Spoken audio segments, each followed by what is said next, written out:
Welcome into the WCIA 3-in-1 pod. Brett Barons here along with Andy Olson in studio. We're on opposite ends of the building talking about Illinois' 86-70 win over Nebraska on senior night. And without Ayo Dosunmu, we'll break down his injury, what we took away from Brad Underwood's post-game press conference. Andy, you were at the game, though. What was it like to see him kiss the court, be introduced? I didn't think they would introduce him tonight because he's only a junior on senior night. I figured they would give the focus to Trent Frazier, Demonte Williams, and Zach Griffith, Fisher's finest, but a fitting moment in his last game at State Farm Center. Yeah, I think everyone knew coming into this, I don't know about the season, but definitely this game, we knew at some point this season that Ayo would be gone and move on to the next part of his career. I think that was certain when Brad yesterday told reporters about the fact that he thought that Ayo had done everything that he could already do in college. And then we go into today, the tradition is usually meant for seniors. You don't usually see those kinds of guys that leave early to go to the draft. Really, I imagine that this was kind of a team that was right, and Ayo was honored as well. And if you didn't think that Ayo was going, should be the final thing that you need to prove it to yourself that he's moving on after this season. And the fact that everyone is involved. It would have been his last game at the State Farm Center. Ayo has called it that himself, but it was really cool for him to be included with those guys. I mean, Trent Frazier and Demonte Williams, really team leaders. Ayo as well. The fact that they had that presentation with them, he didn't come in with those guys, but he may be going out with them. Of course, they decide what they do with their future as well. It was definitely a cool moment. The team was really excited to see Ayo get out there. Brad Underwood talked about how he wished that there were 15,000 people in the stands to experience that with the team and with Ayo. It wasn't meant to be. It didn't happen, of course. There have been no fans at the State Farm Center all season. But definitely a cool moment nonetheless, especially with the family and friends of players reporting these video messages that went out before the game. We heard from Trent Frazier afterwards how special that was to him. I imagine that was the same for all five guys, including the man that were honored today. Yeah, and like he mentioned, that place is usually electric on senior night, and Brad said it was, regrettable that there weren't the fans there. What was it like, though, to see the family members on the video board and more importantly, the reactions from the players and the managers, and Ayo there, seeing those messages on the big board? Well, it's incredibly touching, because usually that's a moment that is meant for those families, so they get to walk out together and, experience it. That's, one of the things that you play for. I mean, one of the things that you expect at the end of your career, really, to have that type of moment. So to have that taken away is just, again, one of the unfair things about the pandemic. There's unfortunately nothing that we can do about it, nothing that the players can do about it. It's a situation that they found themselves in. So to be able to find a common ground or a solution kind of middle ground in this, to have the families still represented and still included in this process. I know it was such a for each one of those guys. Pretty cool to see, all of the media members, got to watch as well because they were up on the video board for everyone that happened to be there to see. So a really touching moment, really cool for these guys on senior night. In fact, that in a season as unique as this, they required a unique solution to this problem. I think they hit it right in the head. They did exactly what they've done, and clearly just hearing Trent in the postgame talk about it, it meant a lot to me. Yeah, and really cool, the storylines that go along with this, right? Obviously, we've touched on Ayo. He's going to leave the program. You could read into that in cryptic here, Kofi not recognized. Now, he's only a sophomore. He's not the accolades that Ayo has, so to speak. Not quite the face of the program with Ayo there in that, but maybe he's coming back. I don't know. We're not here to discuss whether Kofi Coburn's coming back or not. But there's people out there and chatter that, okay, well, he wasn't honored. Maybe he is coming back. We can read into that. Let's focus on Trent Frazier, though. He's the first guy in his family to get a college degree, which is awesome. I love Demonte Williams fulfilling, his role as being Frank's son for the first couple of years of his career, and now he's shooting 50+% from three and a huge impact on the team the last couple of years, both defensively, both years, and then now offensively this year, and the spark that he's provided. And then Zach Griffith, the small-town kid who comes in, former manager, always dreamed of playing for Illinois, becomes a walk-on on the team. He was hurt earlier this year. Now he's healthy. He comes in, he gets the start tonight. I can't even imagine what that would be like for him. And, trying to put myself in that situation and scenario, and anyone can, feel good about that story. So a lot of storylines that are really good and positive coming out of this tonight. And then, of course, they get the win. And the biggest takeaway out of everything tonight, though, is Ayo Dosunmu, because he goes down Tuesday. Mady Sissoko absolutely crushes him on the court. It's called a flagrant 2 foul. Sissoko is kicked out of the game. And that's it. Now, getting kicked out of the game is certainly a punishment that was deserved. I felt like in that sense, and by the rule, that was deserved. Brad talked after the game about if he's heard from Michigan State or Tom Izzo, and he said he has, and he didn't want to discuss any further details on that, and those are private conversations, and that's fine. But, he didn't want to get into the aftermath and what he should have thought happened after that. It is interesting, Andy, though, that Alan Griffin was suspended a couple of games last year for a flagrant 2 foul, and a little different circumstance in that Allen's was more intentional, I thought, in that sense, and that's a judgment thing, I understand. But I felt like there's a little bit different from last year with Alan Griffin getting the flagrant 2 at Purdue and then subsequently getting suspended.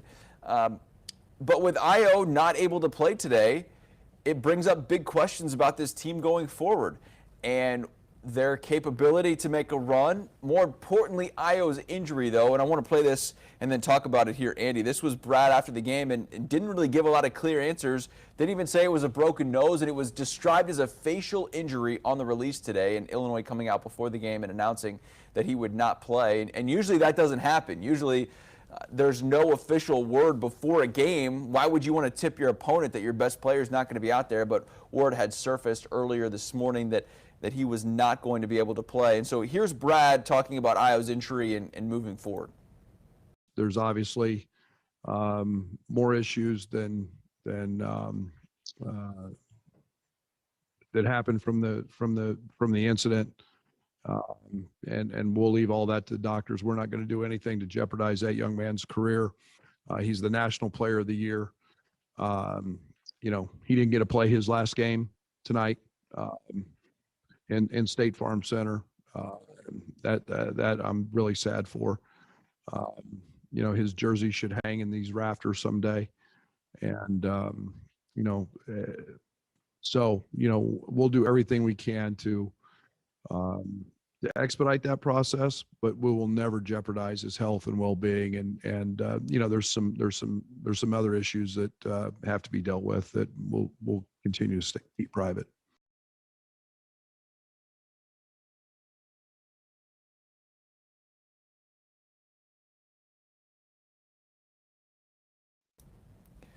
So after hearing that, Andy Olson, I'm not leaving thinking a bunch of positive thoughts as you are going absolutely jambled, scrambled right now. There we go. Hey, technology is fun.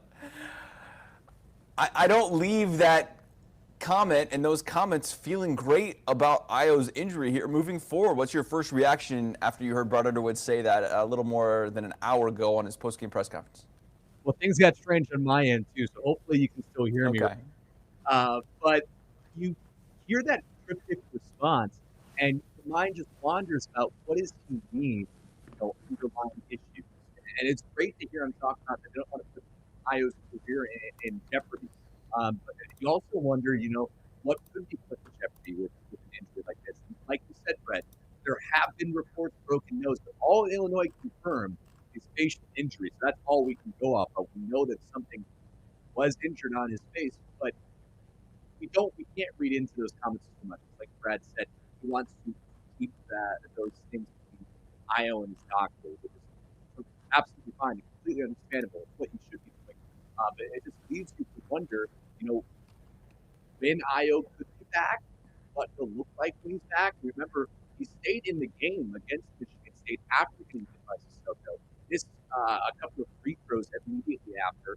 I don't have the stats in front of me right now, whether or not he may have had any points after that. But really, it affected him in that game. Yeah, he went 1 for 4, Andy. Sorry to cut you off. I did it earlier, the math. 1 for 4 on free throws, 2 for 6 from the field after that technical foul. Yeah, so clearly it had affected him in Yeah. some way. So we'll have to see what comes of this. Illinois hopes that he's going to be back sooner rather than later because you have Wisconsin, Michigan, and Ohio State, plus both tournaments at the end of the season. You can't imagine that Io's going to go out without playing a game. I think we know that he's going to be back at some time. I think it's inconceivable that he would be out for the year. That's not even on my mind. So I think he's going to be back at some point. It's just a matter of when is that going to be? And we really have no solid answers to that right now. It's a cryptic message from Brad Underwood. Yeah, and I saw a bunch of reaction on Twitter.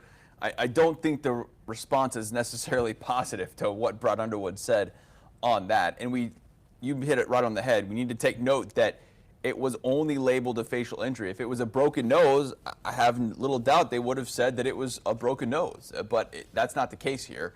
And so I think there's more to it. And Brad confirmed that, saying that there's more to it.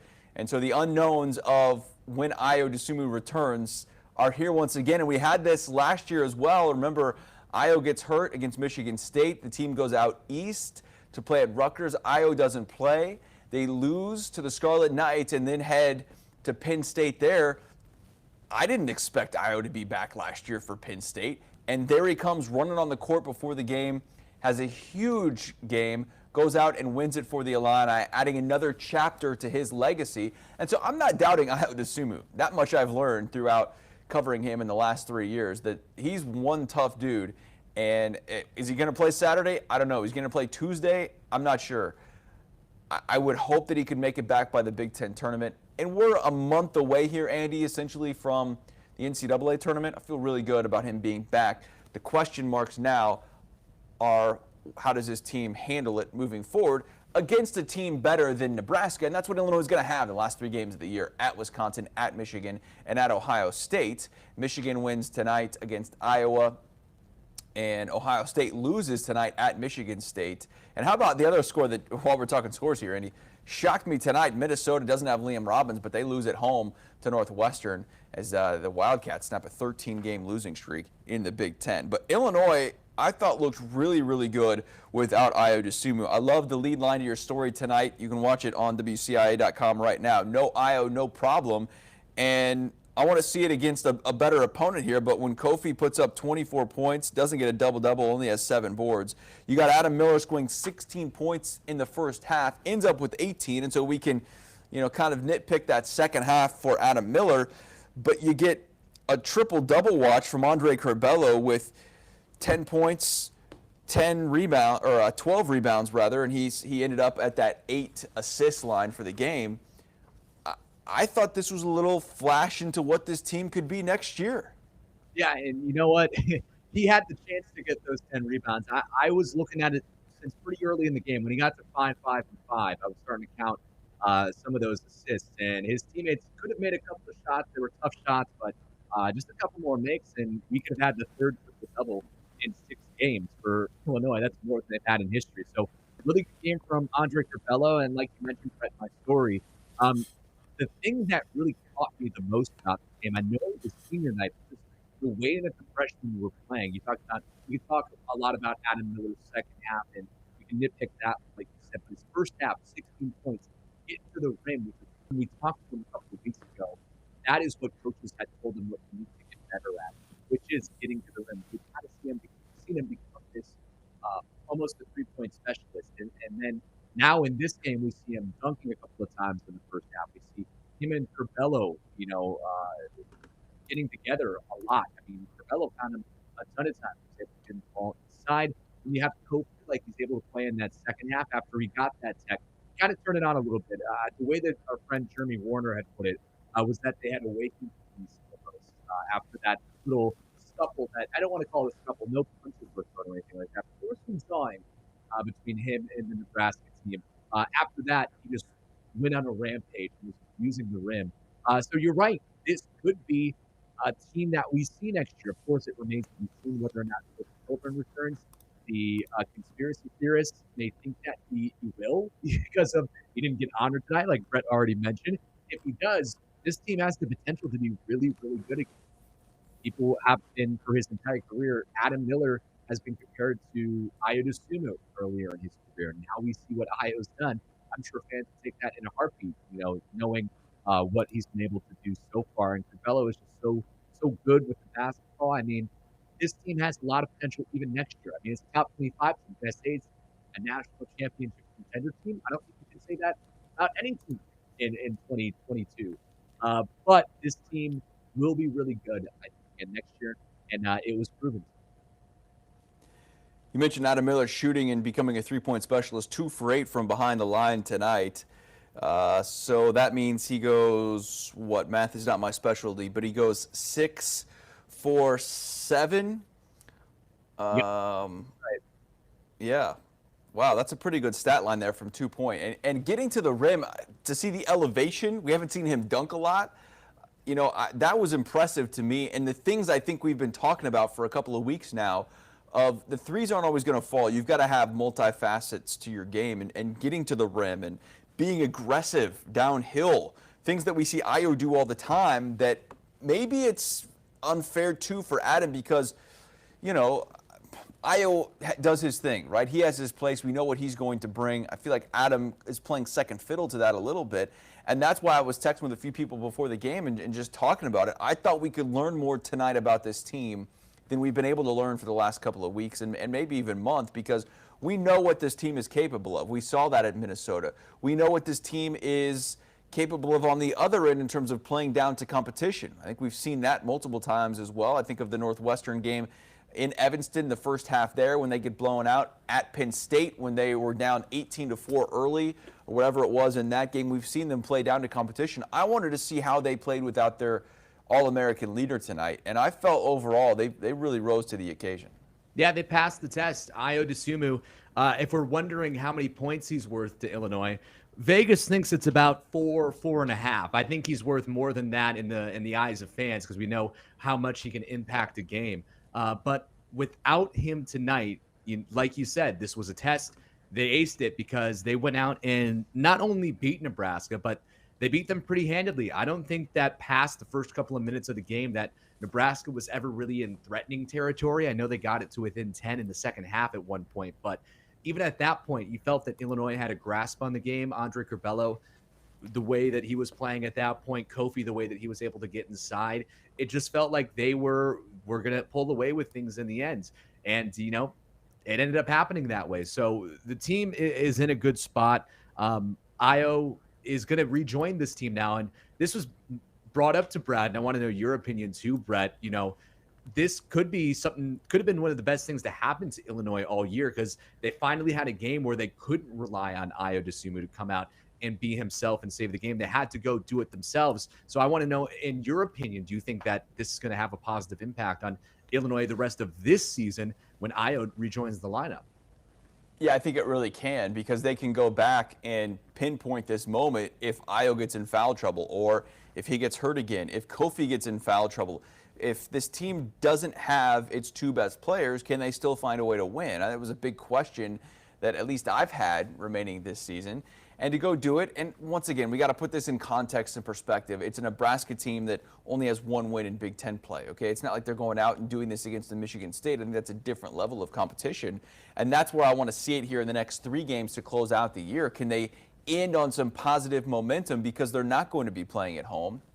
They're going to be playing a really, really tough stretch here against 3 ranked teams to end the year. And so how do they go out and respond in the adversity? And that's where the leadership from Trent, I think, is really, really going to be big. That's where Adam Miller has to make shots. He has to be able to be a positive contributor tonight. He's plus 26 on the plus minus tonight. That's incredible what Adam Miller was able to do. That leads everyone in the game tonight.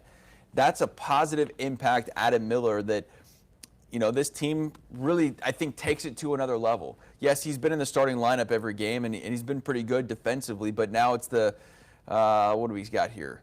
10th double-digit scoring effort this season. I mean, that's some positive momentum, and the highest scoring game for him, I believe, since the second game of the year. Maybe it might have even been that first game of the year when he put up 25 plus. And so, yes, I think this is another step. I think we learned something new about this team tonight, that even when facing some adversity, and they didn't really get that close. I think it was down to 9 a couple of times there in the second half, Andy. but you felt like Illinois was in control and was still going to be able to and be the better team and go out and finish and close. And I thought that was a really positive sign to see tonight. All right, Andy, final thoughts here as we wrap up our time as Illinois. Man, if I try and keep this in perspective too. Perspective's a big word with me, but you know, we're sitting here and it's the days have run together now. It's February 25th. All right, the team has 3 regular season games left. They're going to get all 20 in at this point in the Big Ten. And Brad had chatted just briefly about how they're a poster child in a sense of following the COVID rules, and none of the postponements have been their fault or cancellations. Remember, we had that one UT Martin game earlier this year that was canceled, and they never made it up. But Illinois is taking care of its business, and I give tremendous compliments to them for being able to do that. It's been a huge sacrifice for these players, coaches, everyone involved. But if we would have sat here 3 months ago and said Illinois is going to be 17-6 and 13-4 in the Big Ten on February 25th, I think most Illini fans would have raised their hand and said, I'm in for that. I'm buying into that. I totally agree with you. I think coming into this season, we knew that the Big Ten was going to be really good. So if you think about with 3 games left in the regular season, only having 4 Big Ten losses, that's a really good place to be, because we knew that everyone was going to pick up losses during the regular season. Michigan probably would have picked up more if they didn't have 2 weeks off, and you know, they're only playing so many games. But I think it's important to also note that not everything is roses right now. They did just have a stinker against Michigan State. They've had a couple of games where they didn't look their greatest. But having these types of games today where you don't have your best player, or having that game against Michigan State, like I already mentioned, where you guys weren't, or where they weren't performing to their best, I think those are the types of games that you need to have and to get out of the way at that point of the season. That doesn't mean that it can't happen later, but to give yourself the best chance to make a run, to win a Big Ten tournament title, is to go through those types of moments and learn from it. Because how often do we see college basketball teams going undefeated and winning the national championship? It's like a one, and I don't even know the last time that it happened. I think it's happened recently, but I don't remember the last time before that. It's not common. So you're going to have those types of games, and it's important how you respond to that. Tonight's game was a really important response. The important thing now moving forward is seeing that continue to happen and to see those games continue to roll together. To be honest, there's not too many situations left that I want to see the Illini in to prove themselves or to learn from. Playing without Io, I think, was a big one that a lot of people, like you mentioned, Brett, were worried about all season. So to see them pass this test, I think, was one of the last important ones. Now they just need to kind of keep that momentum rolling. Chief Meteorologist Kevin Leidy would be very disappointed in you, Andy. Why is that? Last undefeated season, 1976, Indiana. Ah, yeah, he would be. That's right. The Hoosier over there. He's a big Hoosier, but you know that's okay.